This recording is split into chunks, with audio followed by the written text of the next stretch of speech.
देखो यार, ये जो टॉपिक है ना आपका सर्कुलर मोशन, इसको दो सर्कुलर मोशन मतलब भी पढ़ा दे आपको, क्योंकि इसका भी कुछ एनसीईआरटी वगैरह में सिलेबस में दे रखा है, स्कूल के एग्जाम्स में ये भी आता है। तो मैं यहाँ पर ना इसको क्लियर करना चाहूंगा यार। देखो, इसमें दो पोर्शंस हैं एक्चुअली। आप सर्कुलर मोशन जब आप देखते हो तो इसमें दो पोर्शंस हैं। अभी जो आपके सामने लिखा है वो क्या लिखा हुआ है, मतलब अगर आप ध्यान से पढ़ोगे तो अभी ये तो पुराने टॉपिक का है। यहाँ पर मैंने काइनेटिक्स लिखा है ना। काइनेटिक्स का मतलब होता है कि आप न्यूटन लॉ पढ़ने जा रहे हो। काइनेटिक्स का मतलब बेसिकली आप न्यूटन लॉ, डायनेमिक्स की बात करते हो। मतलब यहाँ पर देखो, आप इसको ऐसे समझो। अगर ये पॉइंट समझ में आता है तुम्हें तो आगे भी समझ में आ जाएगा। ये दोनों पॉइंट्स में डिफरेंस समझो आप। काइनेमेटिक्स ऑफ सर्कुलर मोशन और काइनेटिक्स ऑफ सर्कुलर मोशन में क्या फर्क है, बताओ। आपको डिफरेंस समझ में आ रहा है? इसमें कुछ फर्क दिख रहा है आपको? एम में चला गया क्या सर, चला गया? एक में केवल मैथमेटिक्स और ये सब है, दूसरे में न्यूटन लॉ का एप्लीकेशन है यस सर। हाँ, दिख रहा है या आपको? आप लॉजिक है। साफ साफ एक तरीके से मैंने वो लिखा हुआ है कि आप क्या क्या पढ़ना चाह रहे हो उसमें, है ना। तो उस पर लिखा है स्टडी ऑफ क्या करके लिखा है, वो देख लो आपका जरा। Sir. Relation between velocity radius and तो वो एक रिलेशन की बात हो रही है, और नीचे आप न्यूटन लॉ की बात कर रहे हो, यानी फोर्सेस के बारे में स्टडी करोगे। काइनेटिक्स में आप फोर्सेस के बारे में पढ़ते हो। तो पहले हम लोग काइनेमेटिक्स, हालांकि ये जो काइनेमेटिक्स वाला पोर्शन है ये पहले ही कर चुके हैं हम लोग, जानते हो, ये ऑलरेडी डन है। मतलब ये हम काइनेमेटिक्स वाले पोलर ओमेगा वाला, हाँ, ये पोर्शन डन है हमारा। काइनेमेटिक्स वाला पोर्शन आप ऑलरेडी डन कर चुके हो, ये पहले पढ़ चुके हो कि एक्सेलरेशन बराबर v square by r। Yes sir. और ये अब पढ़ना है हमको, ठीक है। देखिए, काइनेमेटिक्स पे आ जाओ। काइनेमेटिक्स ऑफ सर्कुलर मोशन हमने यहाँ पर दे दिया आपको। हल्का सा रिवाइज जरूर करेंगे, थोड़ा सा हल्का सा इसको रिवाइज करेंगे, है ना। देखो इसमें क्या है ना, हल्का सा रिवाइज कर रहे हैं। हालांकि कर चुके हो, बट क्योंकि अचानक से अगर इतने टाइम बाद आप लेक्चर स्टार्ट कर रहे हो तो फिर से आपको थोड़ा सा रिवाइज करना पड़ता है। तो इसमें ये कह रहे हैं ना, देखो कि acceleration depends on the change in velocity vector. First line पढ़िए आप, acceleration depends on change in velocity vector. और because velocity is a vector quantity, so there are two ways in which acceleration can occur. Change in the velocity vector की बात कर रहे हैं कि acceleration depends on the change in velocity vector. और vector quantity होने की वजह से दो तरीके हैं जिससे वेलोसिटी को बदला जा सकता है। क्या करके? By a change in magnitude, मतलब या तो वेलोसिटी का मैग्नीट्यूड चेंज हो रहा हो, यानी स्पीड बदल रही हो। एंड ऑब्लिक और, मतलब कि या तो magnitude of the velocity change हो रहा हो और साथ में उसका डायरेक्शन भी चेंज हो रहा हो, या सिर्फ डायरेक्शन चेंज हो रहा हो। ये एंड ऑब्लिक और समझ में आ रहा है आपको? एंड ऑब्लिक और का मतलब यस सर। Yes sir. कि एक्सेलरेशन के, देखिए acceleration change in velocity upon time, definition है उसकी, change in velocity divided by time. तो यहाँ पर ये कहा जा रहा है कि एक्सेलरेशन कैन आकर, मतलब इस बात को समझो आपकी कैसे आ सकता है वो एक्सेलरेशन, कैसे आ सकता है ये समझने की बात कर रहा हूँ मैं आपसे, कैन आकर। तो उसके कई सारी पॉसिबिलिटीज हैं। या तो वेलोसिटी का मैग्नीट्यूड, मतलब कि स्पीड बदले। मैग्नीट्यूड ऑफ द वेलोसिटी, इसी चीज को तो आप स्पीड कहते हो। जो मैग्नीट्यूड ऑफ द वेलोसिटी है इसको हम लोग कह देते हैं कि ये स्पीड है। या फिर change in the direction of velocity हो। इसके बाद कह रहे हैं कि जो बाद वाली सिचुएशन है वो कब आ रही है? बाद वाली सिचुएशन, बाद वाली मतलब change in the direction of velocity, ये कब किन केसेस में आता है? तो ये आता है for the object which are moving with constant speed in a circular path. यहाँ कौन सा केस बना? अगर कोई ऑब्जेक्ट कांस्टेंट स्पीड से सर्कुलर पाथ में चल रहा है तो यहाँ पर सेकंड लाइन में से कौन सा केस बन रहा है आपका? क्या उसकी सर, वेलोसिटी डायरेक्शन चेंज हो रही है उसकी। है ना, तो एक्सेलरेशन आएगा कि नहीं आएगा उसमें? आएगा सर। हाँ, सेकंड लाइन में साफ साफ देख लो कि एक्सेलरेशन कब आ सकता है। भाई एक्सेलरेशन कब कब आ सकता है? या तो स्पीड बदले, या डायरेक्शन बदले, या दोनों हो जाए। तो डायरेक्शन बदलने वाला ये कहा जा रहा है कि सर्कुलर मोशन अगर कांस्टेंट स्पीड से भी हो रहा होगा तब भी आप अपना डायरेक्शन तो बदल रहे होगे। और ऐसे केसेस में हम लोग ये कहते हैं कि जो हमारा सेंट्रीपिटल एक्सेलरेशन होता है वो v square divided by r है। वी नाउ शो दैट, अब इसको प्रूव करेंगे, मतलब स्कूल लेवल की प्रूविंग करके दिखा देंगे आपको कि acceleration v square by r कैसे प्रूव किया जा सकता है।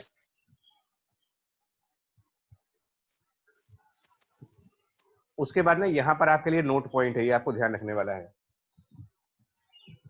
ये ना मैं आपके लिए बेसिकली एक तरीके का नोट्स भी है जिसको फॉरवर्ड अभी कर देंगे तो आपके पास एक ब्रीफ नोट्स हो जाते हैं। इसी को ब्रीफ नोट्स कहते हैं बच्चा, कि अगर मुझे सर्कुलर मोशन रिवाइज करना है तो ये पन्ना सफिशिएंट है, इस पन्ने में सब कुछ है। जरा नोट पॉइंट एक बार पढ़ लीजिए फिर आगे बढ़ते हैं। नोट पॉइंट में क्या लिखा गया है? First note that the acceleration must be perpendicular to the path followed by object. अच्छा, ऐसा क्यों कह रहे हैं यार? एक्सेलरेशन पाथ के परपेंडिकुलर क्यों कह रहे हैं? Note that the acceleration must be perpendicular to the path followed by object which we will model as particle, मतलब ऑब्जेक्ट को हम पार्टिकल मानेंगे। तो ऐसा क्यों कह रहे हैं बताओगे आप? ये क्यों कहा जा रहा है कि acceleration must be perpendicular to the path followed by the object? सुनो क्यों कह रहे हो बच्चा। देखो ऊपर, इसके ऊपर की लाइन देखो ना, इसके ऊपर की लाइन पढ़ो, इसके ऊपर की लाइन। सेंट्रीपिटल एक्सेलरेशन की जो डायरेक्शन होती है वो किधर होती है? इसके बारे में कह रहे हैं always points toward the centre. और वेलोसिटी किधर, और वेलोसिटी किधर होती है? Tangential to the centre. along the tangent. तो इसका मतलब वेलोसिटी के साथ ये एक्सेलरेशन कितने एंगल पर बनेगा? 90 डिग्री। 90। तो फिर इसीलिए तो कह रहे हैं, इसीलिए कहा जा रहा है कि acceleration must be perpendicular to the path, क्योंकि पाथ हमेशा वेलोसिटी से आता है। जो आपका पाथ होता है ना वो हमेशा वेलोसिटी बताता है आपको जिस रास्ते पे चलोगे। तो पाथ मतलब वेलोसिटी, वेलोसिटी मतलब टेंजेंट। तो एक्सेलरेशन तो हमेशा उसके परपेंडिकुलर होना चाहिए अगर हमारी स्पीड नहीं चेंज हो रही है। तो अगर हमारी स्पीड कांस्टेंट है उस केस की बात कर रहे हैं। कांस्टेंट स्पीड के केस में बात हो रही है कि अगर हम कांस्टेंट स्पीड से चलेंगे तो जिस भी रास्ते पे आप चलोगे, आपका जो भी रास्ता होगा चलने का, उस रास्ते के 90 डिग्री एंगल पर और सेंटर की तरफ centripetal acceleration v square by r दिखाओगे। और उसके बारे में कह रहे हैं कि अगर ऐसा नहीं हुआ तो क्या केस होगा? मान लो अगर ऐसा नहीं है तो उसके आगे भी तो लिख रहे हैं ना कि मान लो ऐसा नहीं है। If this were not true, there would be component of acceleration parallel to the path and therefore parallel to the velocity vector. Such an acceleration component would lead to change in speed of the particle along the path, and this is inconsistent with our setup of the situation that particle moves with the constant speed. बात समझ में आ रही है? हमने अभी third यहाँ पर इस पैराग्राफ में क्या माना है, ये थर्ड पैराग्राफ में कि object is moving with constant speed. तो इनका ये कहना है कि ऐसा कभी हो ही नहीं सकता कि अगर कोई बॉडी कांस्टेंट स्पीड पर चले और उसका एक्सेलरेशन उसकी वेलोसिटी के 90 डिग्री पर ना आ रहा हो, मतलब 90 के अलावा कोई और एंगल बन जाए, ये नहीं हो सकता। क्यों नहीं हो सकता? वो कह रहे हैं कि अगर 90 के अलावा कोई एंगल बनेगा,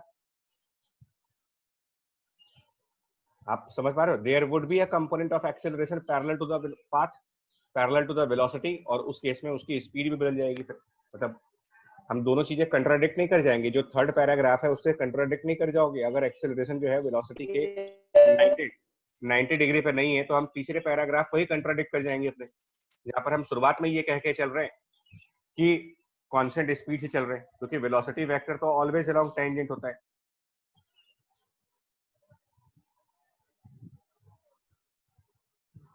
बोलो बच्चा लोग, ये बात समझ में आई हो तो आगे बढ़े फिर हम। Yes sir. Yes sir.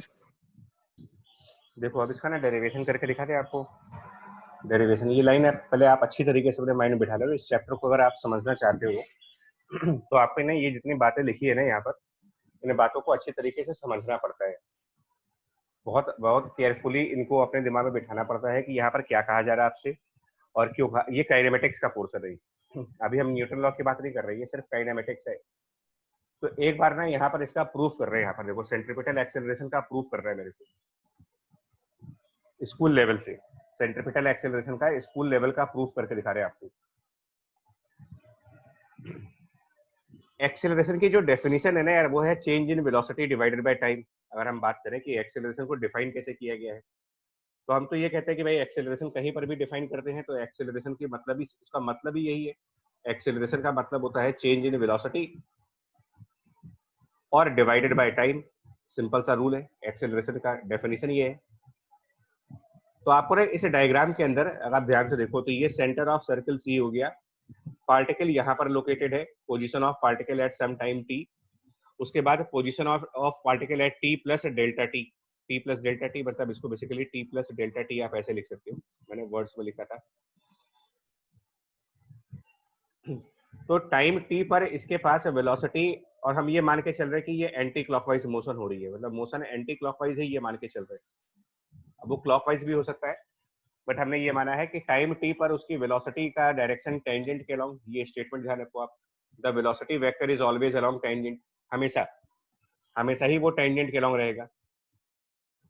तो फिर अगर टाइम टी पर उसकी पोजीशन यहाँ कहीं पर है, position at some time T, तो वेलोसिटी इस पॉइंट की टेंजेंट के अलोंग, और उसके बाद कुछ बाद वाले मोमेंट पर, लेटर मोमेंट पर उसका जब time T plus delta T हो गया तो वेलोसिटी वहां वाले टेंजेंट के अलोंग आ गई। और हमने ये मान लिया कि इस पूरे प्रोसेस में ये डेल्टा थीटा एंगल से टर्न हुआ, ये मान के चलो कि आप ये पूरा डेल्टा थीटा एंगल टर्न कर गए। अब वेलोसिटी एक वेक्टर क्वांटिटी है, ये भी आपको पता होना चाहिए। वेलोसिटी जो है वो एक वेक्टर क्वांटिटी, तो चेंज इन वेलोसिटी आप नॉर्मल तो करोगे नहीं कि v माइनस वी जीरो कर दो। बोलो भाई आप लोग को ये बात पाते समझ रहे कि वेलोसिटी का वेक्टर है ना आपका, यहाँ पर चेंज इन वेलोसिटी वेक्टर है, तो वेक्टर का चेंज निकालना है मुझे। तो इसके लिए मैं क्या करूंगा जानते हो, चेंज इन वेलोसिटी कहने का मतलब मैं फाइनल वेलोसिटी में से इनिशियल वेलोसिटी को माइनस करूं। तो यही मैंने यहाँ पर लिखा हुआ है कि फाइनल वेलोसिटी वेक्टर, उसमें से इनिशियल वेलोसिटी वेक्टर माइनस करेंगे और फिर डिवाइड करोगे टाइम इंटरवल से। Final velocity minus initial velocity divided by time interval. तो फाइनल वेलोसिटी कौन सी थी, फाइनल वेलोसिटी का मतलब ये वाला वेक्टर, ये वेलोसिटी जो t प्लस डेल्टा टी वाली है, तो ये वेलोसिटी यानी ये वेक्टर, तो मैंने इसी वेक्टर को यहाँ पर प्लॉट किया है। Final velocity vector, final velocity vector मतलब ये वेक्टर, उसमें माइनस किया, सब्ट्रैक्ट किया, बिकॉज चेंज निकालना है, चेंज का मतलब सब्ट्रैक्शन।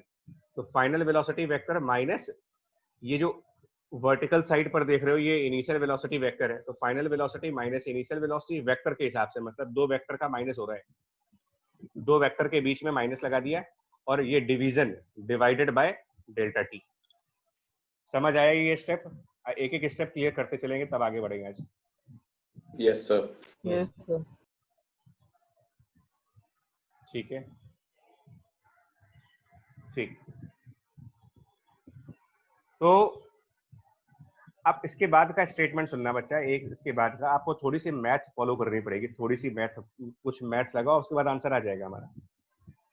वेक्टर को सेपरेट करने का लॉजिक क्या होता है यार, अगर हमको दो वेक्टर सेपरेट करने होते हैं तो ये कहा जाता है ना कि पहले आप पहला वाला वेक्टर जो है उसको ड्रॉ कर लो, आप फर्स्ट वेक्टर जो वेलोसिटी है इसको ड्रॉ करने दीजिए, और जिसको सेपरेट करना होता है उसके बारे में कुछ कहा गया था आपसे, वेक्टर सेपरेशन। डायरेक्शन पलट के add डायरेक्शन कर बदल मतलब ये तो v हो गया। डिग्री पे फ्लिप।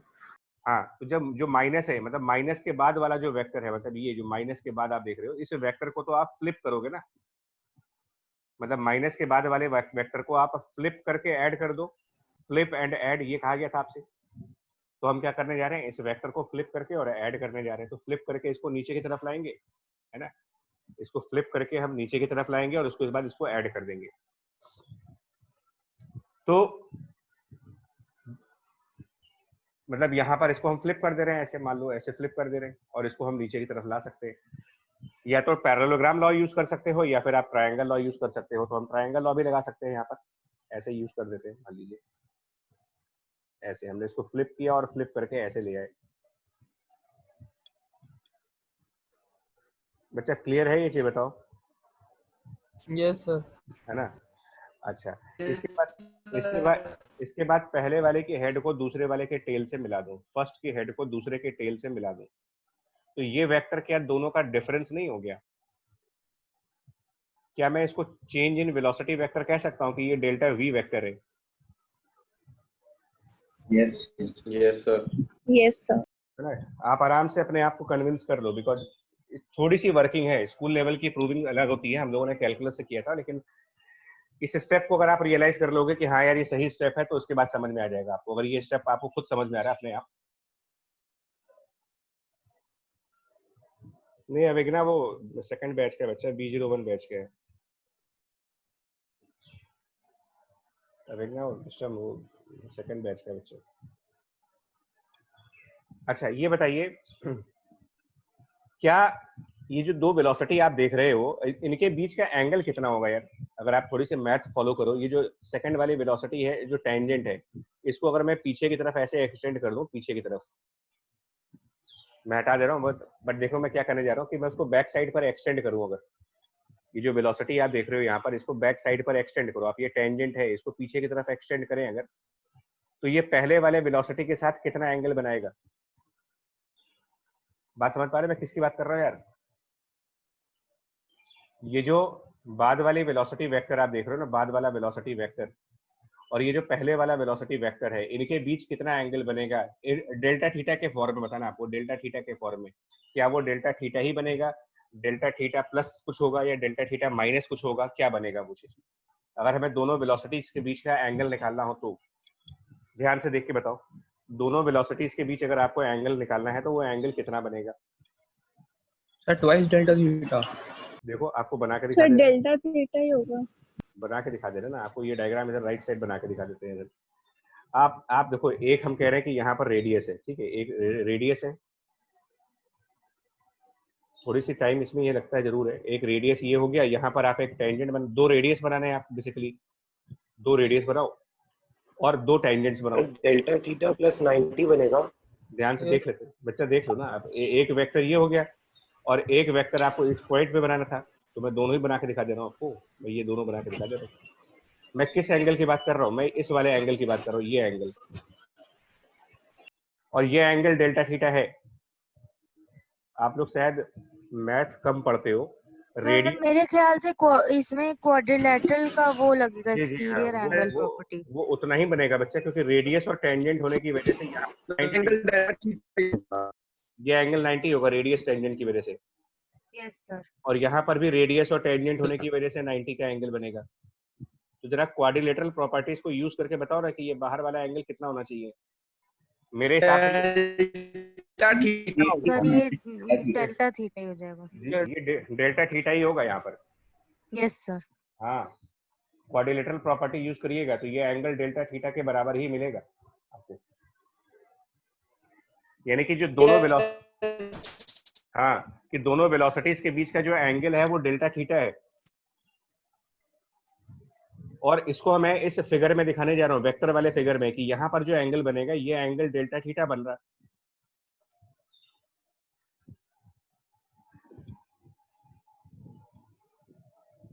ठीक है, बोलो बच्चा लोग, हाँ ना कर दो, जल्दी से बताएं फिर आगे। Yes sir. Yes sir. चलिए ओके। अब एक दूसरा वेक्टर हम यहाँ बनाने जा रहे हैं। एक दूसरी चीज देखो आपको क्या होगी, एक सेकंड। सेंटर से जब उस पार्टिकल को हम लोगों ने ऐसे कनेक्ट किया तो ये रेडियस बना, फिर सेंटर से पार्टिकल को मिलाया तो ये भी एक रेडियस बना।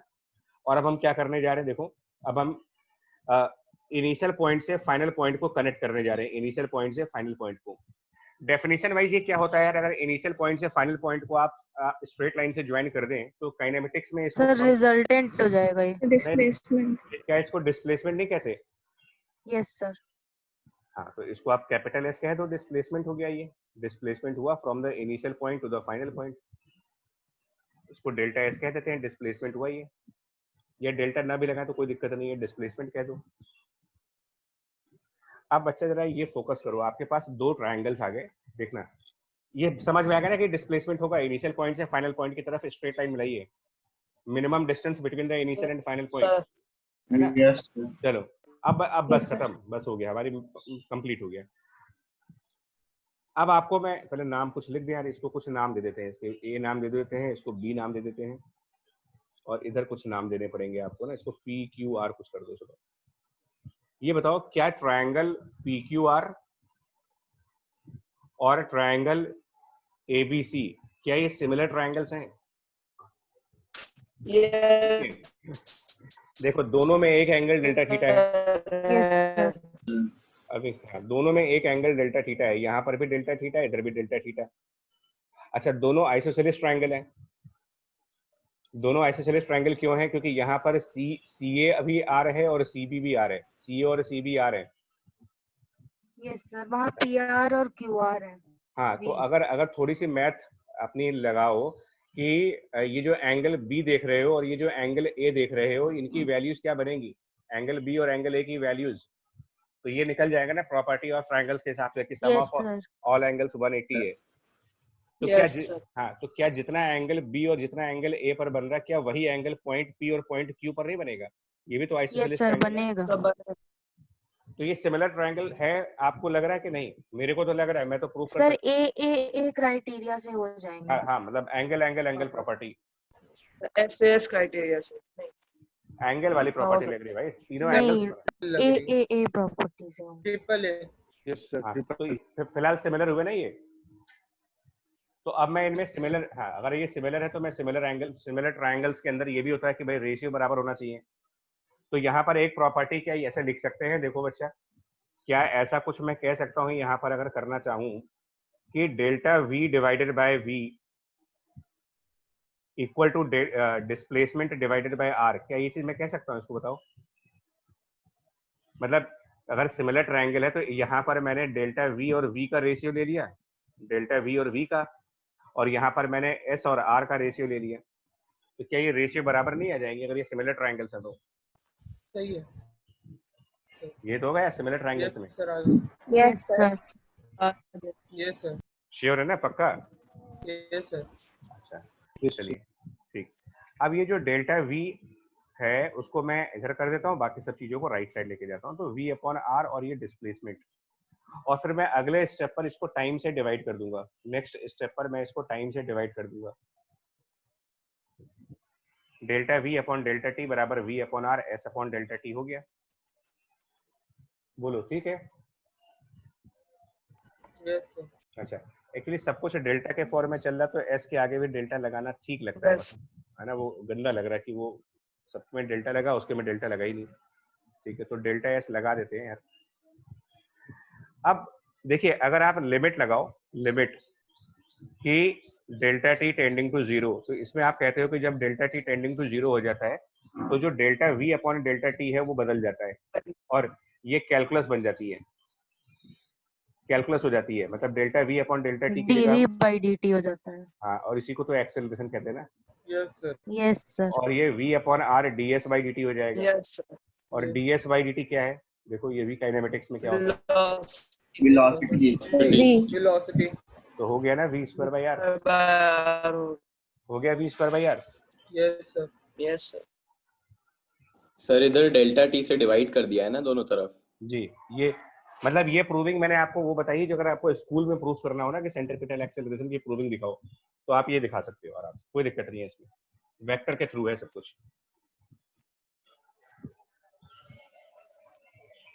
आया बात समझ में कि सेंट्रीपिटल मतलब acceleration V square by R क्यों बोला जाता है? Yes sir. अच्छा, सर। अब एक और बात बताइए। Yes sir. और ये एक और बात बताना, सुनो। ये जो तुम वेलोसिटी वाला ट्रायंगल देख रहे हो, वेलोसिटी वाला पी क्यू आर वाला, इस ट्रायंगल में एंगल पी और एंगल क्यू की वैल्यूज कितनी होंगी? अगर आपसे पूछ रहे कि एंगल पी और एंगल क्यू कितने होंगे, है ना? अगर एंगल पी और angle Q, specially angle Q निकालना है आपको, मतलब स्पेशली आप ये सर बताओ 90 minus delta theta by 2।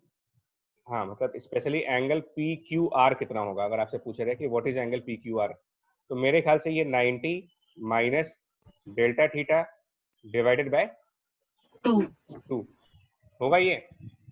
Yes sir. Yes sir. Yes sir. अच्छा ठीक है, चलो अब ये बताओ, अगर आप ये कंडीशन लगा रहे हो कि limit delta T tending to zero, मतलब टाइम इंटरवल बहुत छोटा है, टाइम इंटरवल बहुत ही छोटा है, टेंडिंग टू जीरो है, तो आप ये बताओगे कि अगर कोई पार्टिकल चल रहा है, सर्कुलर मोशन कर रहा है और जीरो टाइम इंटरवल दिया जाए, लगभग जीरो टाइम इंटरवल, तो वो कितना एंगल कवर कर लेगा? डेल्टा थीटा क्या बहुत बड़ा एंगल होगा या सर डेल्टा, डी थीटा हो जाएगा वो भी। मतलब काफी छोटा एंगल होगा ना वो? Yes sir. बहुत ही छोटा एंगल होगा ये। Yes sir. तो अगर आप ये कहते हो कि delta T tending to zero है इफ, तो ये बड़ी प्रैक्टिकल सी बात है कि डेल्टा थीटा भी टेंडिंग टू जीरो होगा। इसका मतलब एंगल PQR लगभग कितना हो जाएगा? लगभग ये वैल्यू किसको अप्रोच कर जाएगी? ऑलमोस्ट लगभग 0। 0। अबे 90 हो जाएगी। क्या हो गया? 90 होगी 90 सर। 90 अच्छा सॉरी। अभी ऊपर लिखे हो 90 मैंने डेल्टा थीटा बाई 2, उसमें फिर 0। Yes sir. Yes sir, yes. तो एंगल PQR हो गया 90। ठीक, इसका मतलब क्या हुआ? देखो कि जो चेंज इन वेलोसिटी है delta V, change in velocity, change in velocity वाला vector delta V PQ, change in velocity vector, और ये जो वेलोसिटी है ये आपस में कितने एंगल पर बने? ये आप जो 90 degree sir 90 degree almost. 90 degree. इसका मतलब वेलोसिटी में जो चेंज आएगा वो इंस्टेंटेनियस वेलोसिटी के 90 डिग्री पे नहीं आ रहा है। Yes sir. यस। ये बताओ जो मैंने Q, ध्यान से देखो यार, जो QR पर वेक्टर बना रहे हो, जो QR वेक्टर है, ये कौन से पॉइंट के वेलोसिटी को इंडिकेट कर रहा है? ऊपर का डायग्राम देखो आप, QR, तो QR कौन सी वेलोसिटी को बता रहा है? Final final velocity. वो बी पॉइंट वाली वेलोसिटी। बी पॉइंट वाली ना, बी पॉइंट वाली, ठीक है, बी पॉइंट वाली वेलोसिटी है वो, और उसके 90 डिग्री पर अंदर की तरफ डेल्टा V आ रहा है, अंदर की तरफ, उसके 90 डिग्री पर अंदर की तरफ डेल्टा V वेलोसिटी जो चेंज हो रही है। कन्विंस करो इस बात को समझो। Yes sir. कि अगर मैं और सेंटर की ओर आ जाएगा। हाँ, ओरिजिनल डायग्राम में दिखाना चाहूंगा तो आपको मैं ये समझाने की कोशिश कर रहा हूँ कि डेल्टा V सेंटर की तरफ है, डेल्टा V टुवर्ड सेंटर है। आप ये समझ में आ रही है कि डेल्टा V टुवर्ड सेंटर क्यों बोल रहा हूँ मैं? बड़ा सा एरो बना के दिखा रहा हूँ, क्यों कह रहा हूँ कि डेल्टा V टुवर्ड सेंटर है अगर टाइम इंटरवल 0 कर दिया जाए। आया समझ में? ये बात है। Yes sir. इसी वेलोसिटी वाले डायग्राम को देखो ना, कि अगर ये जो PQ वाला वेक्टर है, जो डेल्टा V है, जिसको आपने दोनों वेलोसिटी का डिफरेंस कहा है, चेंज कहा है, चेंज इन वेलोसिटी, तो ये वेक्टर और PQ वाला वेक्टर 90 डिग्री पे हो गए, यानी कि वेलोसिटी का चेंज सर्कल के सेंटर की तरफ आएगा। Yes sir. इसीलिए कहते हैं कि सेंट्रीपिटल एक्सेलरेशन की डायरेक्शन टुवर्ड सेंटर होनी चाहिए।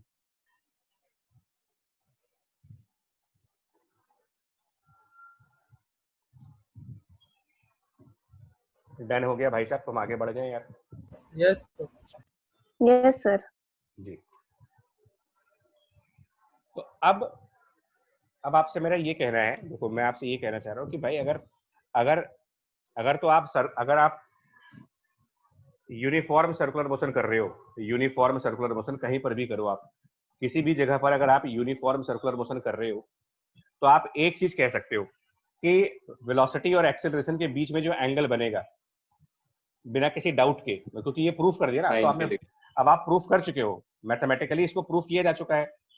ये काइनेमेटिक्स पढ़ रहे हो आप, ये भी न्यूटन लॉ नहीं चल रहा कोई, इसके अंदर कोई लॉ यूज किया मैंने? इस पूरे वर्किंग में क्या कोई लॉ यूज किया आपने? कोई Newton law? No sir. No sir. तो आप क्या यूज कर रहे हो इस टाइम पर? अभी तो आप सिर्फ मैथ पढ़ रहे हो, सिर्फ मैथ हो रही है,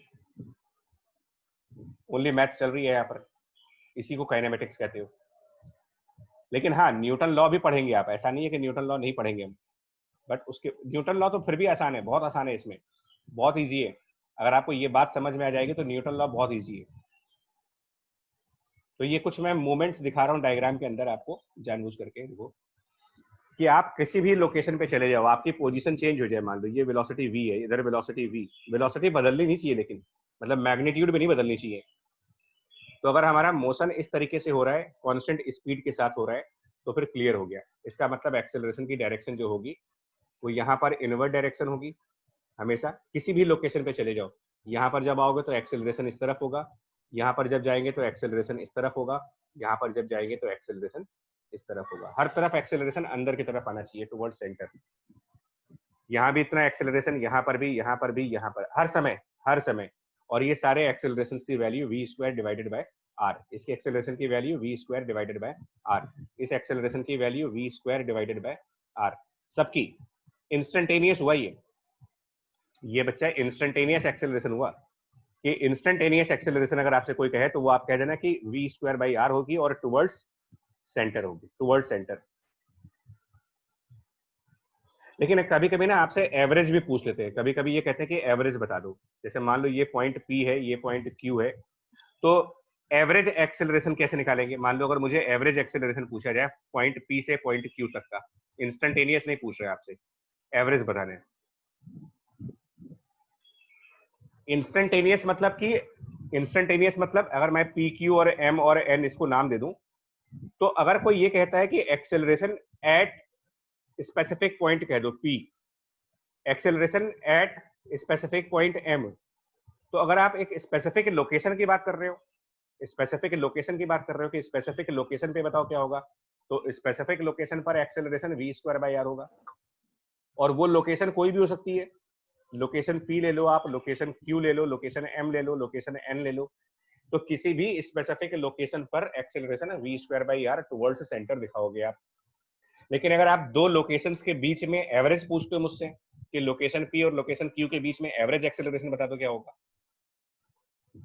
तो उसके लिए तो फिर हम ये कंसेप्ट लगाएंगे यार कि एक्सेलरेशन अगर एवरेज निकालना होता है तो इसके लिए तो हम कहते हैं change in velocity upon time, change in velocity vector upon time.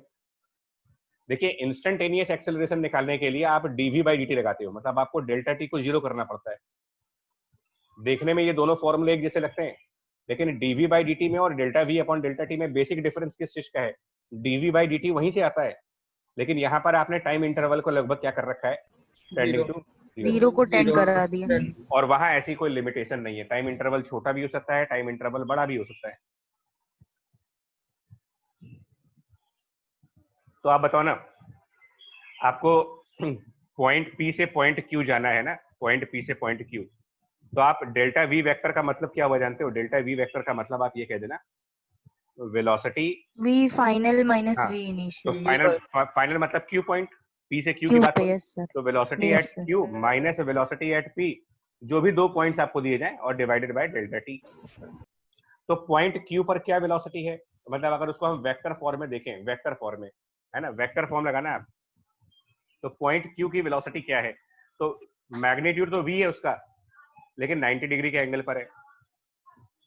तो अभी आप वेक्टर वाला कंसेप्ट फॉलो करें, यहाँ पर वेक्टर वाला कंसेप्ट कि पॉइंट Q की वेलोसिटी ऊपर की तरफ है, और उसमें से माइनस करना है मुझे एक और वेक्टर, वो जिस वेक्टर को आप माइनस करने जा रहे हो वो राइट साइड है, जो सबट्रैक्ट होना है वो अपोजिट हो जाएगा, नहीं अभी करके ऐड कर देंगे। अभी तो मैं ऐसे दिखा दूं, बाद में हम उसको कर देंगे, लेकिन अभी तो आप यही कहना चाहते हो ना, बेसिकली इसका मतलब ये हुआ ना। Yes sir. अब आप कभी भूलोगे नहीं ये सब चीजें अगर सही से समझ गए तो। ये v और ये v, अब आप बताओ न्यूमरेटर में क्या आंसर आएगा, न्यूमरेटर की वैल्यू। अब आप ठीक है कि वो माइनस हटा के वहां प्लस कर देंगे, जो न्यूमरेटर है उसमें माइनस लगा है, उस माइनस को प्लस बना सकते हो आप, लेकिन उसको माइनस को प्लस कैसे बनाते हैं? बाद वाले वेक्टर को फ्लिप कर देते हो, फ्लिप करके ऐड कर दो। तो फ्लिप करके ऐड करके बताओ क्या आंसर आएगा। अगर मैं इसको करूं तो एक वेलोसिटी v ऊपर की तरफ, और बाद वाला वेक्टर हमने फ्लिप करके यहाँ ऐड कर दिया, फ्लिप करके, तो ये इधर आ जाएगा, और उसके बाद जब हम करेंगे तो हमारे पास ये डेल्टा v होगा। तो ये सिंपल पाइथागोरस थ्योरम से आ जाएगी answer. Sir v root 2 towards northwest। ये v√2 आएगा कि नहीं आएगा बताना भाई, क्या ये यस v√2 सर। आएगा? तो चेंज, और किस यस किस सर। और ये डायरेक्शन क्या हो रही है, कौन सी डायरेक्शन में जा रहे हैं? Sir sir north west direction. जी, तो आप कह दो कि एवरेज एक्सेलरेशन जो है वो v√2, ये तो न्यूमरेटर की वैल्यू है, इसकी वैल्यू, दोनों वेक्टर का डिफरेंस करके v√2 आएगा, और उसको डिवाइड करना है टाइम से। अब टाइम कितना लगेगा यार?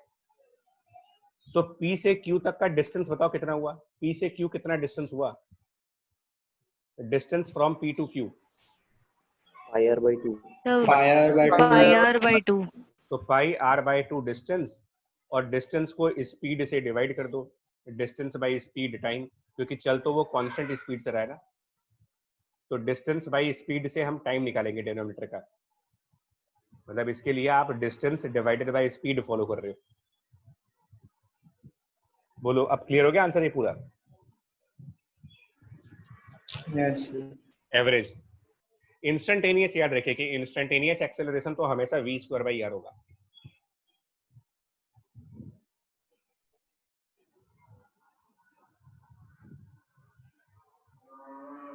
चलो अब देखो, जय हो गाय माता। अब आपको ना एक स्टेटमेंट लिखने जा रहे हैं यार, पहले से तैयारी नहीं कर पाया। अब आप स्टेटमेंट देखना। न्यूटन लॉ ने ये कहा था कि एक्सेलरेशन इज रिजल्ट ऑफ या इज रिस्पॉन्स ऑफ, कह सकते हो, is response of applied force. ये लाइन समझ में आ रही है आपको? ये लाइन समझ में आ रही है आपको? Yes sir. Yes, sir. Second law. कि क्या क्या बिना फोर्स लगाए एक्सेलरेशन आ सकता है? No sir. No. तो इसका मतलब अगर कहीं पर एक्सेलरेशन है तो इसका मतलब वहां फोर्स भी होगी फिर, यस सर। क्योंकि बिना फोर्स के एक्सेलरेशन नहीं आता। अब आपको मैं दो स्टेटमेंट लिखूंगा, आप दो स्टेटमेंट मेरे को बताना सही स्टेटमेंट सही कौन सा है। अगर मैं दो स्टेटमेंट आपको देना चाहता हूं और आप मुझे बताना कि दो स्टेटमेंट कौन सा होगा। Particle is accelerating, therefore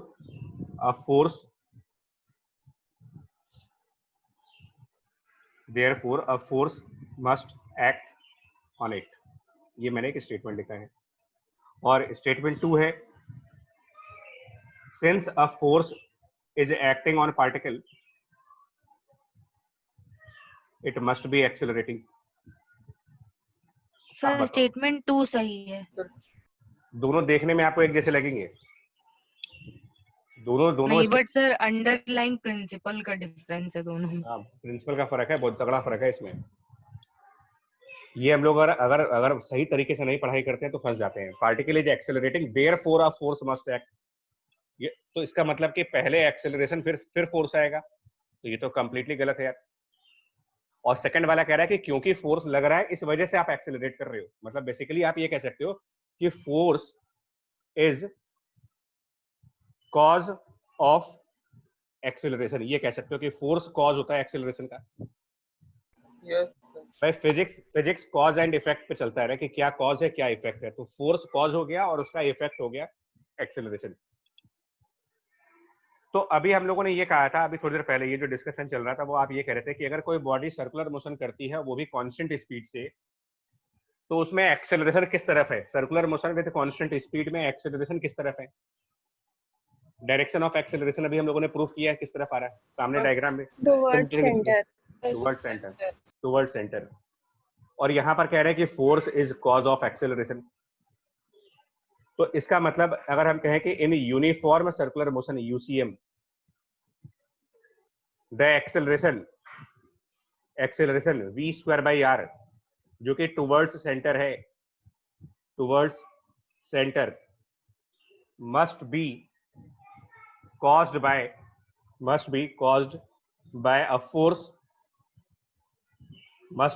by a force and that force known as, जिसकी वजह से ये हो रहा होगा, that force known as, उसको हम नाम दे देंगे सेंट्रीपिटल फोर्स का।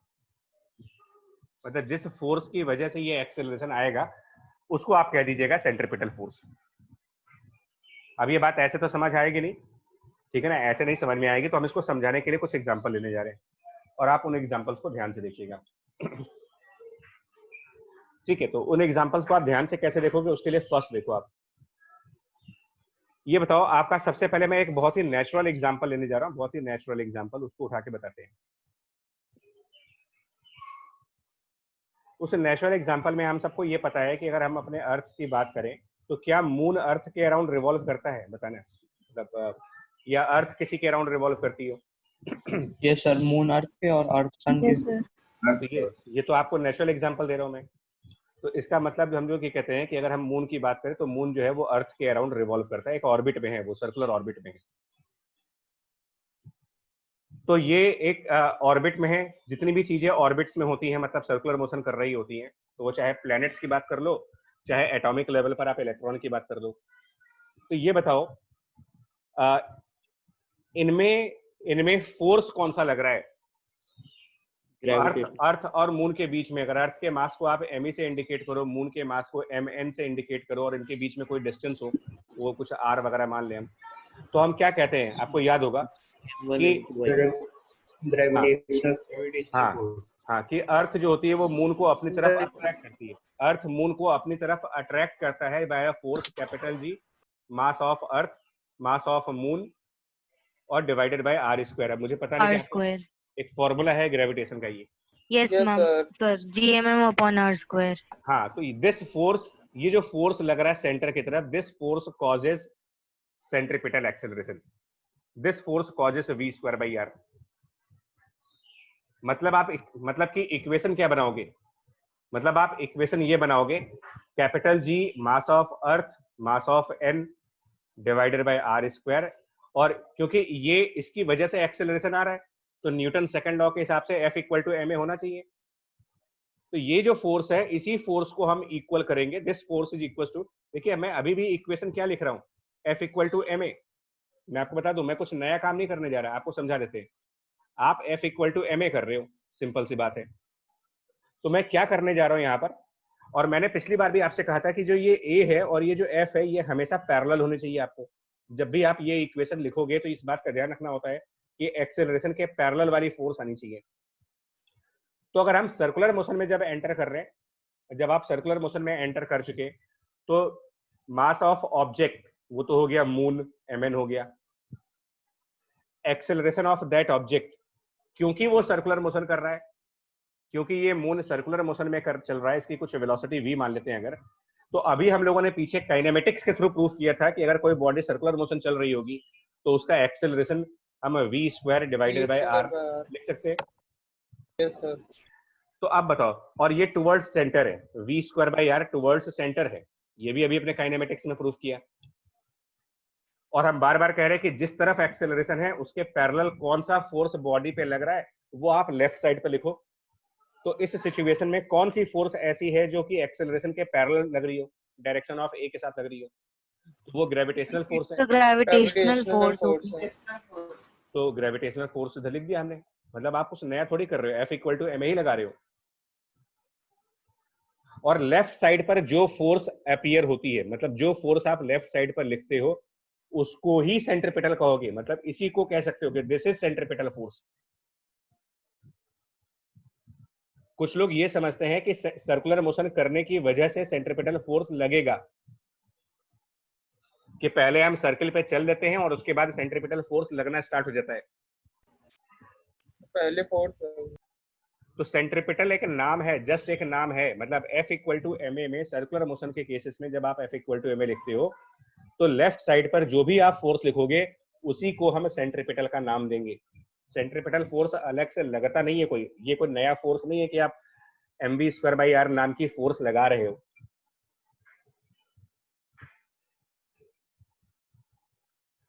आप ना एक और एग्जांपल देखो, मैं एक और एग्जांपल दिखाता हूं आपको।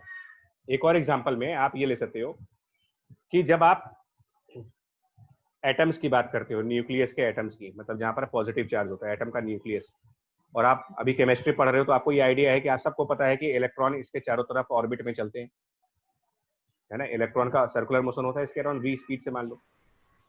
Yes, sir. तो अब आप इसको कैसे लिखोगे, इसकी इक्वेशन कैसे बनाओगे, बस ये समझ लीजिए, चैप्टर अब लगभग खत्म होने के पॉइंट पर आ चुके हो। आप सिर्फ ये काम करो, sigma F equal to ma। तो पहले आप राइट साइड पे जाओ, राइट साइड एक्सेलरेशन को रखो v square divided by r, है ना, r अगर इसका रेडियस मान ले कैपिटल R से। अब आप लेफ्ट साइड पर अपने, और ये v square by r toward centre है। अब आप अपने आप से पूछो कि यार कौन सा फोर्स ऐसा होगा जो इलेक्ट्रॉन पर सेंटर की तरफ लगेगा, कौन सा फोर्स यहाँ लग रहा होगा। तो समझ में आया कि यार इलेक्ट्रॉन के ऊपर जो फोर्स लगेगा वो न्यूक्लियस के पॉजिटिव चार्ज की वजह से लगेगा, और उसको हम लोग कुलम्ब फोर्स कहते हैं एक्चुअली। अब आपको सर इलेक्ट्रोस्टैटिक होगी वो. वही इलेक्ट्रोस्टैटिक कह देते हैं, या उसको कुलम्ब फोर्स कहा जाता है। और इसका जो फॉर्मूला होता है ना वो कुछ कांस्टेंट इनटू तो K Q1 Q2 upon R square. Q1 Q2। तो अगर एटॉमिक नंबर Z होता है तो एटॉमिक नंबर अगर आप Z मानो तो न्यूक्लियस का चार्ज Z इंटू E हो जाता है एटॉमिक नंबर के हिसाब से।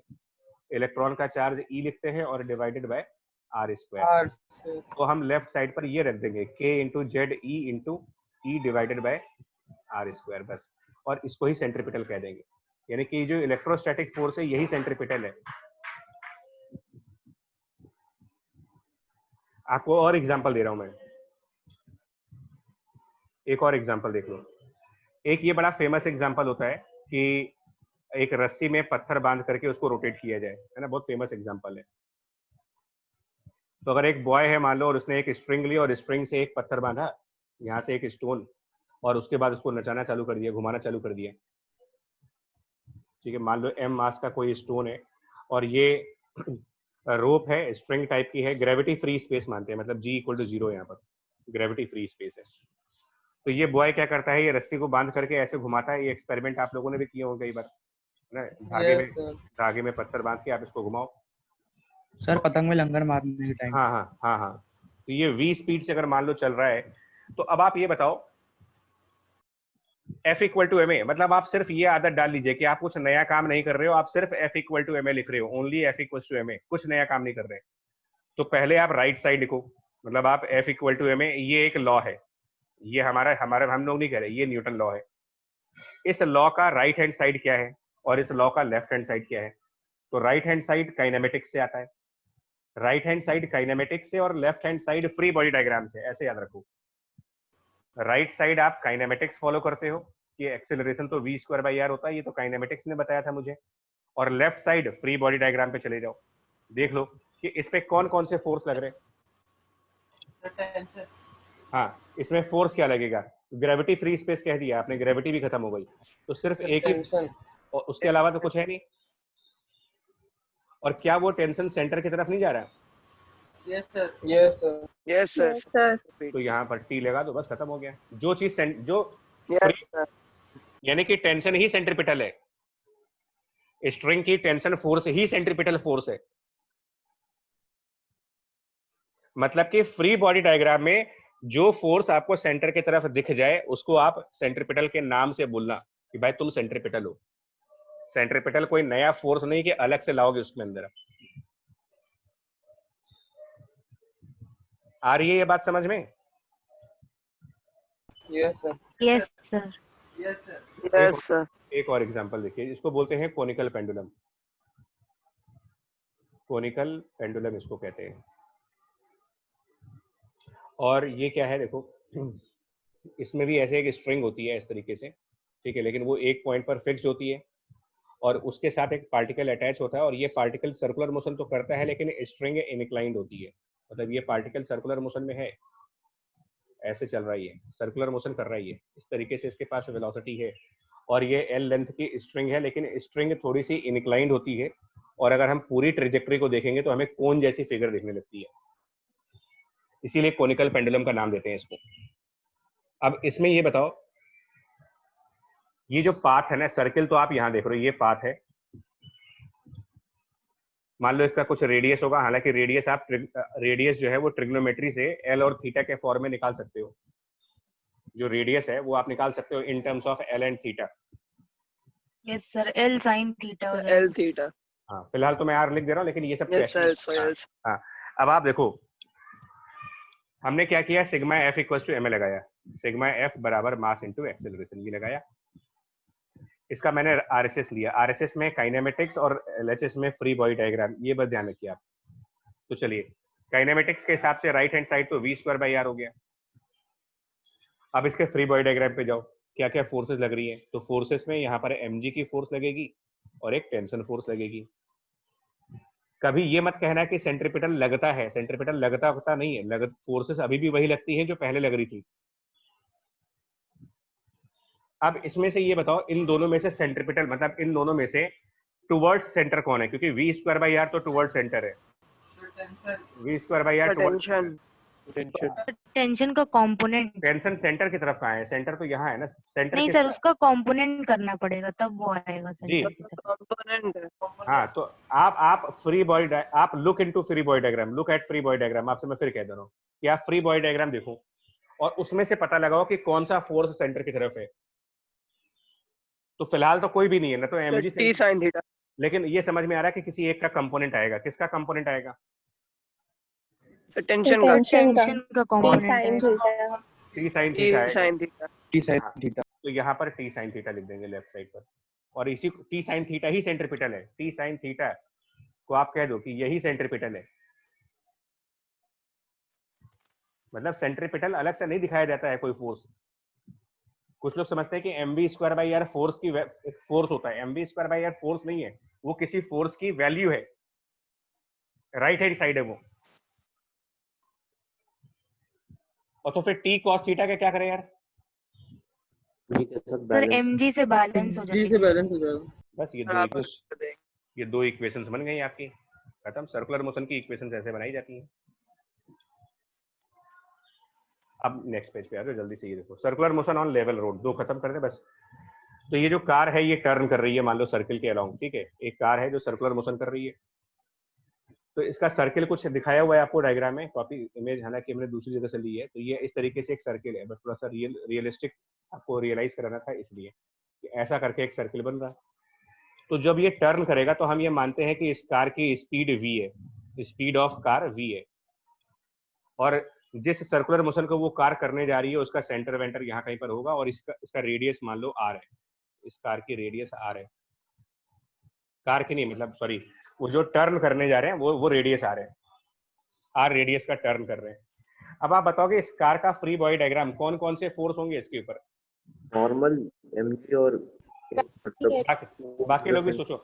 नॉर्मल, तो कार के ऊपर नॉर्मल रिएक्शन फोर्स आएगी ऊपर की तरफ, रोड से ऊपर की तरफ, और रोड के नीचे की तरफ डाउनवर्ड डायरेक्शन में अंदर mg भी mg का आएगी। हाँ, तो mg मतलब गड्ढे में जाना चाहिए। mg हाँ, mg गड्ढे में जाना चाहिए नीचे की तरफ, यस और नॉर्मल ऊपर की तरफ। क्या नॉर्मल और mg में से कोई भी आपका सेंटर की तरफ हो सकता है? No sir. No sir. ये दोनों, नो सर। क्या ये दोनों इस रेडियस से 90 डिग्री पे नहीं है? यस सर, परपेंडिकुलर है यस लेकिन काइनेमेटिक्स कहता है कि एक्सेलरेशन तो है ना इस तरफ।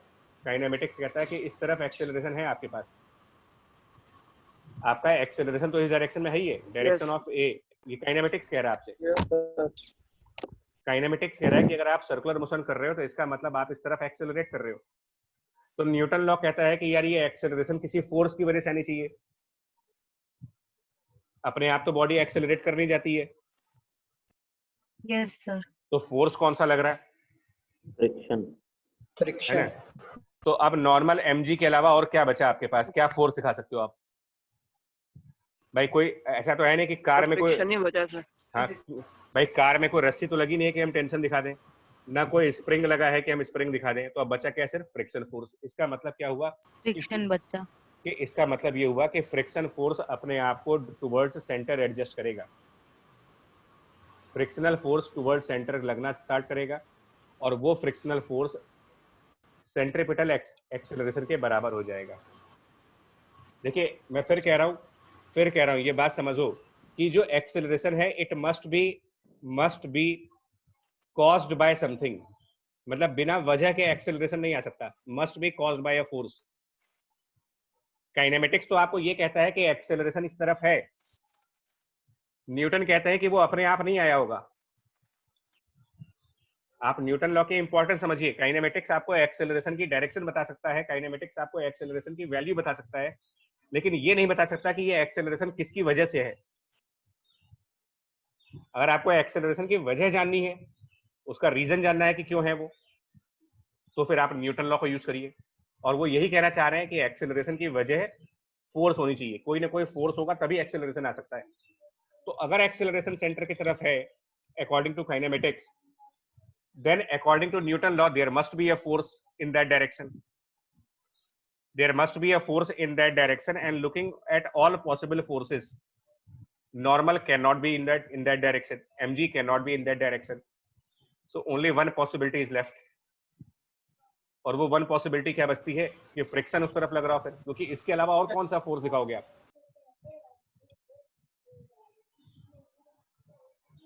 आ रही बात समझ में? Yes sir. तो अब हम इक्वेशंस क्या यस लिखें? सर। अब हम इक्वेशंस क्या लिखें?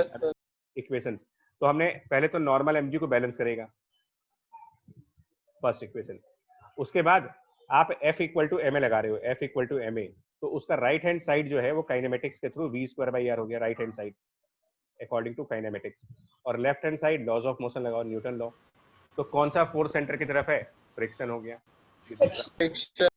बस ये दो कंडीशंस आ गई आपकी। अब उसके बाद प्रॉपर्टी ऑफ फ्रिक्शन लगाओ कि जो फ्रिक्शन होना चाहिए वो 0 से तो बड़ा होना चाहिए, लेकिन म्यू एन से कम होना चाहिए। तो फ्रिक्शन आपका mv²r है, इसकी वैल्यू 0 से बड़ी होनी चाहिए, और म्यू नॉर्मल की वैल्यू mg। इसका तो इसका मतलब ये हो जाएगा कि जो वेलोसिटी है ना वो 0 से बड़ी होनी चाहिए और less than equals to root of mu G R. तो म्यू जी आर आपकी मैक्सिमम स्पीड है, इससे ज्यादा स्पीड से अगर आप टर्न करोगे तो आपकी गाड़ी स्किड कर जाएगी, फिसल जाएगी। मतलब हम ये मान के चल रहे हैं कि टर्न करते समय स्किड नहीं हो रही है गाड़ी। कभी कभी क्या होता है, अगर अचानक से गाड़ी को मोड़ दिया जाए तो फिसल जाती है, स्किड कर जाती है वो। Yes sir. तो स्किड ना करें उसके लिए ये कंडीशन है कि अगर आप बिना स्किडिंग के चाहते हो तो आप जो जिस स्पीड से आपको टर्न करना चाहिए वो स्पीड इस रेंज के अंदर आनी चाहिए, 0 से अंडर म्यू जी आर के बीच में। सर प्रैक्टिकली आर क्या लेंगे इसमें? वो तो ड्राइवर पे डिपेंड करता है कि आप कितना बड़ा टर्न ले रहे हो। वो तो अच्छा। आपके टर्न करने का रेडियस में, वो तो आप कितने प्रोफेशनल हो उस पर डिपेंड करता है ना भाई। कुछ लोग Yes, मोड़, yes. कुछ लोग बड़ा टर्न लेते हैं और कुछ लोग बिल्कुल मोड़ के अंदर घुस करके टर्न मार देते हैं। जी सर। हाँ, और एक लास्ट एग्जांपल है इसके टॉपिक का, वो देख लो बस। एक लास्ट एग्जांपल में बैंक रोड का एग्जांपल है यार, ये बैंक रोड का। बैंक रोड, आपको लेफ्ट साइड की रियल पिक्चर देखो पहले। रियल पिक्चर, जो लेफ्ट साइड की रियल पिक्चर है, इसमें आपको ये समझ में आएगा कि बैंक रोड होती क्या है। मतलब बस थोड़ा सा बड़ा करके दिखाएगा। आप एक चीज देख सकते हो, ये जो रोड बनी हुई है लेफ्ट वाली, इसको हटा दें। लेफ्ट वाली जो रोड बनी हुई है, आपको ऐसा नहीं लग रहा कि वो एक साइड थोड़ी सी उठी हुई है? मतलब अगर आप यहाँ से यहाँ देखो तो ऐसा कुछ इंक्लाइंड प्लेन जैसा नहीं दिख रहा आपको? Yes sir. मतलब एक तरफ डाउन साइड होती है और एक तरफ ऊपर। ये नॉर्मली आपको हाईवेज पे मिलेगा। आपको जितने भी हाईवे होते हैं ना वो सब ऐसे ही बनते हैं। ऑल हाईवेज या ओवरब्रिज जितने होते हैं, हाईवे या ओवरब्रिज, आप ध्यान से कभी ये देखिए sir high speed easy turning के लिए तो होते हैं। एक साइड थोड़ा सा जो एक साइड डाउन होता है और एक साइड लिफ्टेड होता है। मतलब ये इंक्लाइंड होते हैं किसी एंगल पे। ये हॉरिजॉन्टल लाइन नहीं है। हॉरिजॉन्टल लाइन तो ये आएगी, हॉरिजॉन्टल लाइन से आप थोड़ा सा उठे होते हो, मतलब कुछ एंगल पे होते हो। ये रोड किसी एंगल पे होती है। आप समझ पाए इसको? Yes sir. भाई Yes, sir. अब इसी रियल पिक्चर को लेफ्ट साइड पे देखो, इसी रियल पिक्चर को लेफ्ट साइड पे देखिए। तो जो ये रोड है, ये थीटा एंगल पर इंक्लाइंड है ना। रोड यहाँ पर है, रोड थोड़ी सी उठी हुई है और हमने इस कार पर फोकस किया है, इस वाली कार के ऊपर। हमने इस कार का बड़ा डायग्राम लिया हुआ है। अच्छा, ये जो टर्न कर रही है, आप खुद देखो, जो रोड के ऊपर व्हाइट कलर के मार्क बने हैं ना, उससे ही आप आइडिया लगा लो कि टर्न कैसे हो रहा है। ये जो व्हाइट, ये जो पट्टी बनी है ये वाली, ये पट्टी तो ऐसे जा रही है। तो इसका मतलब जो सेंटर है वो इस तरफ कहीं नहीं है क्या, जहां पर ये पोल लगे हैं? इधर कहीं सेंटर नहीं होगा इसका? Yes sir. Yes sir. तो यहाँ कहीं सेंटर होगा। इसका रेडियस हम कुछ आर मान लेंगे कि टर्न करते समय। ये बात देख लो, एक्चुअली आप रियल पिक्चर से समझ पाओगे, वैसे नहीं समझ पाओगे। रियल पिक्चर के अलावा नहीं समझ में आएगी। जी प्रणव, एक मिनट। ये रियल पिक्चर से ही रियलाइज कर सकते हो कि जब ये कार ऐसे जाकर के मुड़ेगी, यहाँ से घूमेगी, टर्न करेगी, तो उस टर्न का सेंटर लेफ्ट साइड पर होगा और ये उसका कहीं रेडियस बनेगा। ये बात आपको समझनी पड़ेगी, उसके बाद ही हम कुछ कर पाएंगे। आप ये बताओ, ये समझ आया कि नहीं आ रहा आपको? एक्चुअल पिक्चर देख करके तो आपका माइंड वर्क करेगा। यस सर, आगे सर। अच्छा जी, तो अब आप बताओ। मैं पहले तो रियल पिक्चर पे ही आपको डायग्राम दिखाऊंगा। रियल पिक्चर में इसमें कौन कौन से फोर्स आएंगे? तो रियल पिक्चर में एक तो परपेंडिकुलर डायरेक्शन में नॉर्मल जाएगी, रोड के परपेंडिकुलर, और वर्टिकली डाउनवर्ड mg आएगा। ये दो फोर्स तो आपको ऐसे दिखाने पड़ेंगे, mg और नॉर्मल। ठीक है, और हम ये मानते हैं कि फ्रिक्शन नहीं है। फिलहाल ये मानो कि नो फ्रिक्शन, यानी स्मूथ रोड है। पहले आप ये मान लो कि फ्रिक्शन लेस है, मान लीजिए फ्रिक्शन नहीं है यहाँ पर। अब ये बताओ, कार तो सर्कुलर मोशन कर रही है, काइनेमेटिक्स कहता है कि उसमें एक्सेलरेशन है। काइनेमेटिक्स कह रहा है, काइनेमेटिक्स के हिसाब से लेफ्ट साइड पर एक्सेलरेशन है। ये काइनेमेटिक्स कह रहा है कि एक्सेलरेशन लेफ्ट साइड है। तो न्यूटन कह रहे हैं कि ये एक्सेलरेशन किसी फोर्स की वजह से आएगा। हमने फ्री बॉडी डायग्राम देखा तो दो ही फोर्स है उसमें, नॉर्मल और mg। उसके अलावा कोई फोर्स समझ में नहीं आ रही। स्मूथ है, फ्रिक्शन लग नहीं सकता। तो फिर हमने ये सोचा कि यार एक्सेलरेशन की साइड कौन सा फोर्स है? इसे नॉर्मल और mg में से कौन सा फोर्स ऐसा है जो टुवर्ड्स एक्सेलरेशन है? एन का सर एन का कंपोनेंट। कंपोनेंट। कौन सा? कौन सा? Sir N sine theta. जी, क्योंकि अब अगर आप यहाँ पर वर्टिकल लाइन बनाओगे ना, अगर यहाँ पर एक वर्टिकल लाइन बनाओगे तो ये एंगल थीटा प्रूफ हो जाएगा। अब आपको प्रूफ करना है ये एंगल थीटा, लेफ्ट वाले डायग्राम से प्रूफ हो जाएगा। तो n का Yes. हाँ n का कंपोनेंट सेंटर की तरफ n sin जी, तो आप क्या करोगे, n sin थीटा जो है उसको हम इक्वल कर देंगे mv स्क्वायर बाय r के, r और n cos थीटा क्या करेगा, n cos थीटा जो ऊपर की तरफ आएगा ये क्या होगा फिर, बैलेंस mg से mg को बैलेंस balance mg से करेगा। बैलेंस हो जाए। बस ये दो इक्वेशंस बन गए, इन दोनों इक्वेशंस को सॉल्व कर लीजिए तो आपको v आ जाता है root of G R tan theta. मतलब इतनी स्पीड से आप इस बैंक रोड पे चलिए, root G R tan theta की स्पीड से बैंक रोड पे चलो।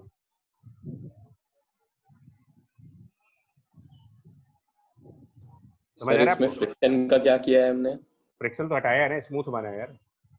अच्छा अच्छा। फ्रिक्शन हो सकता है, ऐसा नहीं है कि फ्रिक्शन नहीं हो सकता, बट फ्रिक्शन अभी नहीं है, ये स्मूथ रोड के ऊपर है। जी सर। अगर फ्रिक्शन होगा तो किधर लगाएंगे, देखो अगर फ्रिक्शन है मान लीजिए तो वो भी दिखा देते हैं।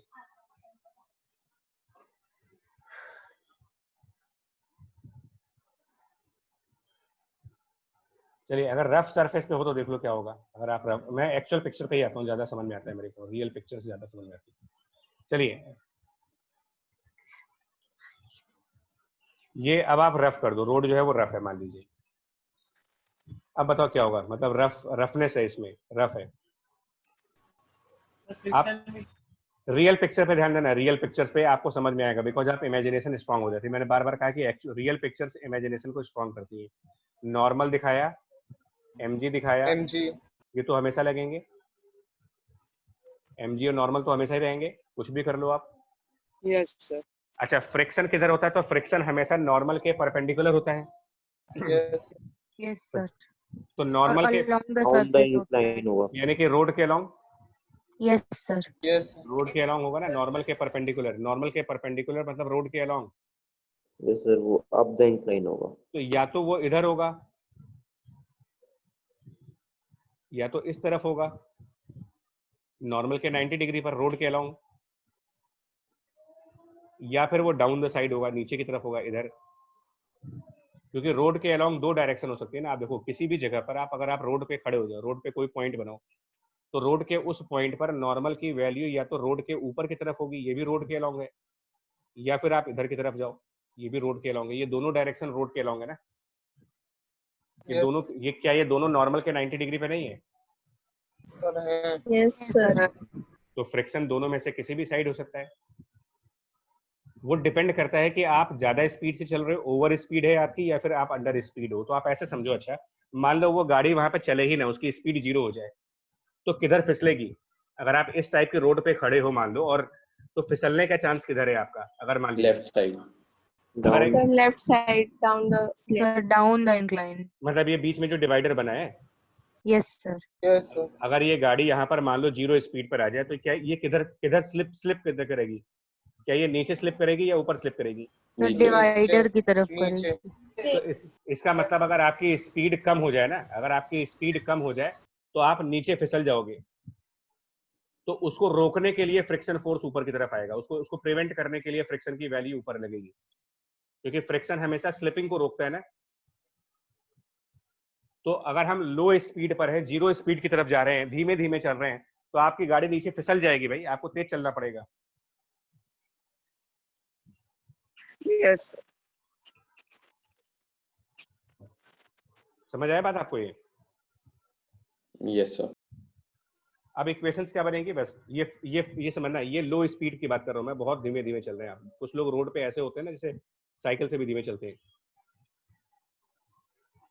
मतलब किसी लोग को देखो रोड पे आराम से मस्ती से चलते हैं, जैसे लगता है अपने घर में चल रहे हैं, वो अगल बगल वालों से कोई मतलब नहीं उनको। ये उनमें से ही कुछ लोग हैं। और काइनेमेटिक्स कहता है कि एक्सेलरेशन टुवर्ड सेंटर है। ये कलर थोड़ा सा दिख नहीं रहा, तो कलर चेंज कर देते हैं। काइनेमेटिक्स के हिसाब से एक्सेलरेशन की डायरेक्शन टुवर्ड सेंटर है। ये डायरेक्शन ऑफ एक्सेलरेशन है टुवर्ड सेंटर, काइनेमेटिक्स के हिसाब से। ये न्यूटन लॉ नहीं कह रही, ये काइनेमेटिक्स कह रहा है कि एक्सेलरेशन सेंटर की तरफ है। आ रही बात ये समझ में आपको? yes sir Yes ma'am। Yes, Yes sir।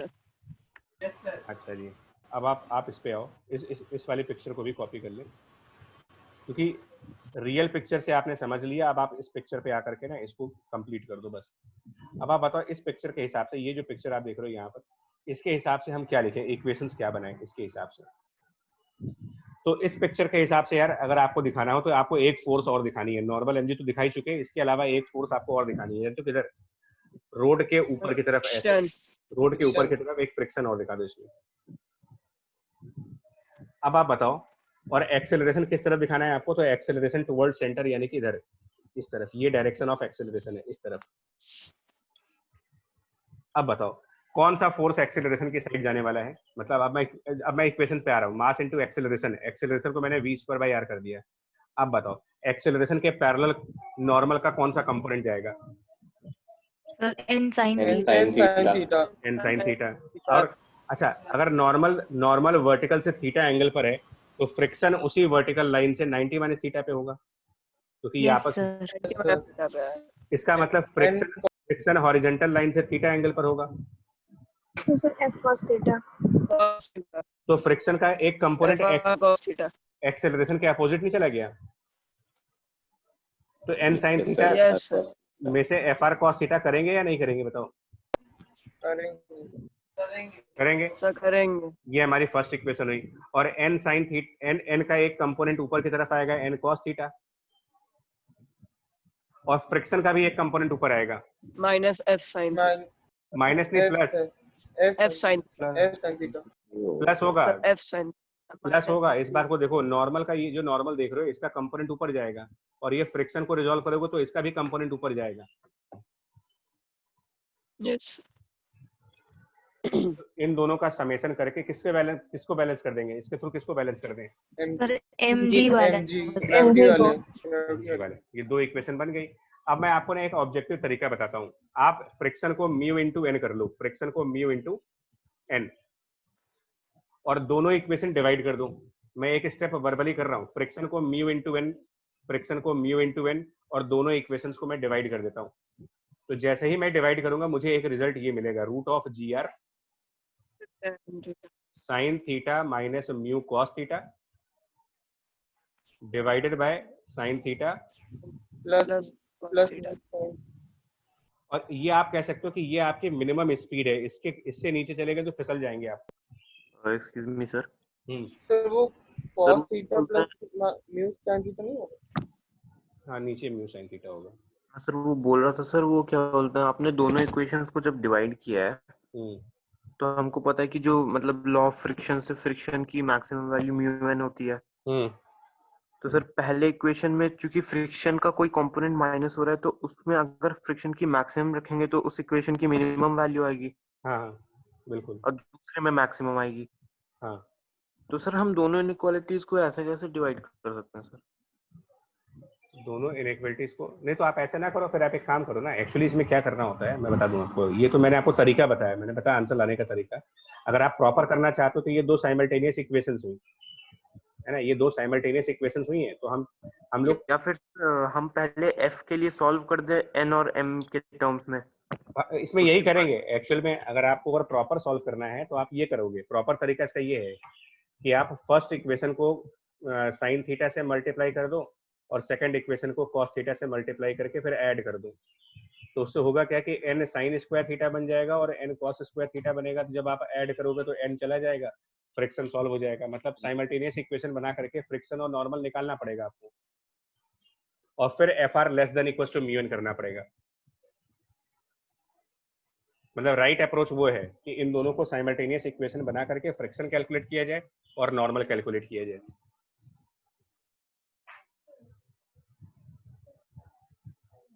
आ रही बात समझ में?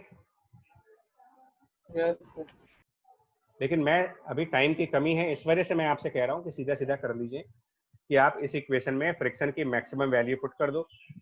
ठीक है, फ्रिक्शन की मैक्सिमम वैल्यू, तो आपको राइट साइड पर मिनिमम वैल्यू आ जाएगी, ऑटोमेटिकली आ जाएगी। मतलब हम डायरेक्टली लिमिटिंग केस ही सॉल्व कर रहे हैं, हम लिमिटिंग केस ही मतलब साइमल्टेनियस सॉल्व करते हैं तभी पता चल पाएगा कि v मिनिमम है या मैक्सिमम है। नहीं, वो तो इससे होगा ना। देखो आप, इसमें इसलिए होगा क्योंकि जब आप मैक्सिमम वैल्यू सब्ट्रैक्ट कर रहे हो तो राइट हैंड साइड मिनिमम ही आना है। मतलब ये इस बेस पे कह रहा हूँ, सब्ट्रैक्शन मैक्सिमम हो रहा है ना, तो ये मिनिमम आएगा। और दूसरा केस क्या है कि आप फ्रिक्शन को नीचे की तरफ लो, एक केस तो ये हो गया कि फ्रैक्शन नीचे लो, एक केस हो गया कि फ्रैक्शन डिवाइडर की तरफ रखो। तो जब फ्रैक्शन को डिवाइडर की तरफ रखते हो तो जानते हो क्या फर्क पड़ता है? आपको समझ में आ रहा है कहाँ पर फर्क आएगा फ्रैक्शन को डिवाइडर की तरफ रखते? सर वो जो mu cos theta sine theta वाले टर्म में फर्क आ जाएगा। फर्स्ट इक्वेशन में ये माइनस रहेगा या प्लस हो जाएगा? अगर आप सर प्लस प्लस हो हो जाएगा। जाएगा। प्लस हो जाएगा। तो प्लस हो गया ना। प्लस अगर प्लस हो गए और फिर आप फ्रैक्शन की मैक्सिमम वैल्यू रखोगे तो v मिनिमम आएगा कि v मैक्सिमम आएगा फिर? मैक्सिमम आ जाएगा।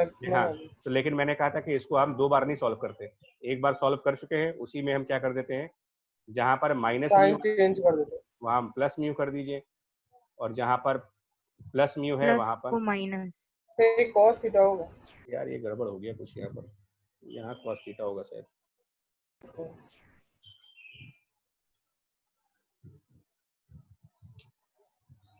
ये cos थीटा होगा।